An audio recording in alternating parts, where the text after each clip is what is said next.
Nous sommes le 1er mars, honneur aux soldats du feu en cette journée de célébration mondiale de la protection civile. Ici au Mali, à l'heure actif, plus de 28 000 interventions de mars dernier à ce jour pour plus de 72 000 personnes assistées. Un résultat probant rendu possible grâce au concours des autorités de la transition et de la population. Le thème retenu pour 2022 est la protection civile et gestion des populations déplacées en cas de catastrophe et de crise, rôle des volontaires et lutte contre la pandémie. Nouhoum Sissoko, reportage.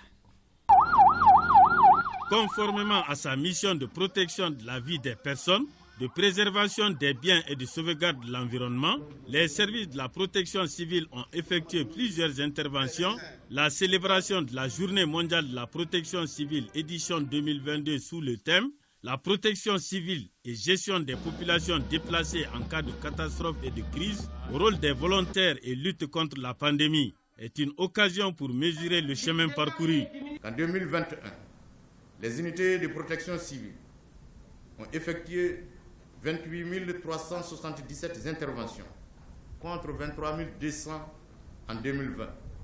Au cours de ces interventions, 72 842 personnes ont été assistées et secourues. Le bilan humain enregistré est de 1497 morts et 34 924 blessés, avec une prédominance des accidents de la circulation. Les capacités opérationnelles de la protection civile ont été renforcées pour lui permettre d'accomplir efficacement sa mission. La Direction générale de la protection civile a bénéficié du 1er mars 2021 au 1er mars 2022 au plan des infrastructures. Le début des travaux de construction du nouveau site de l'École nationale de la protection civile.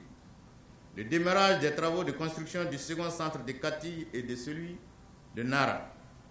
L'inauguration du centre de secours de Sanankoroba, entièrement financé à hauteur de 110 millions par la mairie de la localité, et du poste de secours de Mourbabougou, également réalisé par la mairie de la localité. Le démarrage des travaux de construction du centre de secours de Koro, financé par le programme PARSEC. La construction en cours du poste de secours de Diboli. En ce qui concerne les acquisitions de matériel, il est à noter la réception de 52 ambulances, entièrement financées par le budget national, l'acquisition de 10 véhicules de liaison de type pick-up, simple cabine et 2 camions purificateurs d'eau, également sur le budget national. La donation par le projet Hydromètre de 5 ambulances médicalisées, 5 drones et un important lot d'équipements de communication.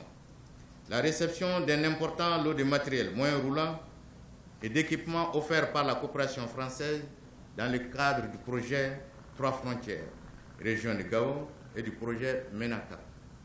La réception d'un lot d'équipements opérationnels offerts par la coopération monégasque. Ils peuvent en tout cas compter sur notre détermination sans faille à les accompagner, à faire en sorte qu'ils puissent monter en puissance en termes d'effectifs, en termes d'équipement. Je peux être leur porte-parole pour dire qu'ils font un bon travail et demander à la population de les assister, de les accompagner partout où ils voient la protection civile en train d'intervenir pour sauver des vies humaines. Un exercice d'assistance à un déplacé et un défilé des sections et unités de la protection civile ont marqué cette célébration de la Journée mondiale de la protection civile.